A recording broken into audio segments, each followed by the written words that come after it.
Caribbean countries have a growing problem.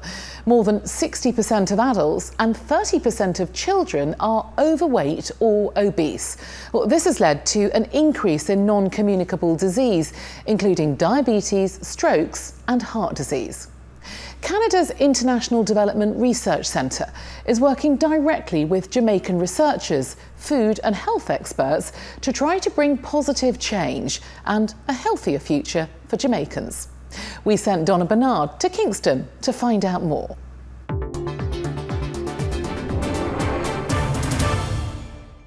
Jamaica's developing economy has brought change to the availability and price of food, with many people struggling to eat healthily. I try, but I just can't manage that. You know, I don't have much time to cook, probably before I leave home in the day, but for the rest of the day, I munch on snacks, which probably I shouldn't. As I work on the road, I really don't think healthy. I just think I'm getting something fast to go. Jamaica is one of 3 Caribbean countries included in a public health initiative supported by the IDRC to tackle alarming rates of obesity and a simultaneous rise in non-communicable diseases, such as heart conditions, strokes and diabetes. When the IDRC was identified with the cause in the region through Alafia and her team, we felt it was an important collaborative effort. And it's specifically addressing issues around the environment in which people make decisions as to what to buy and what to eat. We have mapped the population to look at obesity across the socioeconomic and age cohort of the population.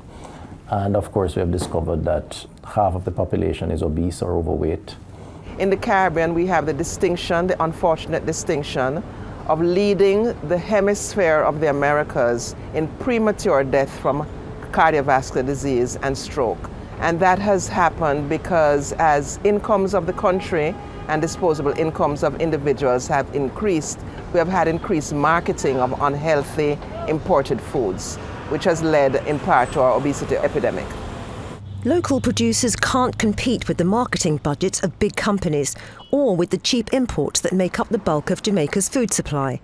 Now, health experts say there must be a drive to support its farmers. Growing food for consumption and also for export is critical in the whole challenge of obesity. Growing food is also beneficial in terms of import substitution, because many of the products that we import, we can grow local foods that are what I call superfoods we have in the Caribbean, which are much better. There are also cultural barriers to overcome. The ideal slender Western figure is not one that is sought after here. When I was growing up, we thought that the fluffy females were the attractive options. Men in particular, they now have a punch around the waist, and that is considered to be prosperous and attractive.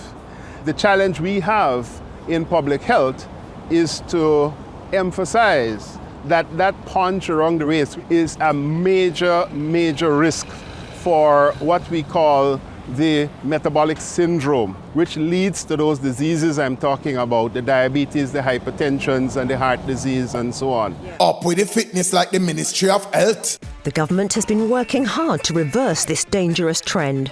That is a combination of public education, moral suasion, policy adjustments, and legislation. And it's not just about encouraging healthy eating at home. Private restaurant chains like Island Grill are working with local farmers to produce healthy main meals from locally sourced ingredients. If we can get manufacturers to reformulate their products, we will be able to help them to promote those products. And there is some traction there. It's a benefit to industry for there to be regulation and legislation, because then it puts everybody on the same level playing field. Jamaica just started in January this year to have some restrictions on the sugar drinks that can be sold in schools. My feeling is that we can have a win-win situation. I really do think it will get better as long as we continue on this trajectory. You want to live a little longer, so we have to try and eat healthy.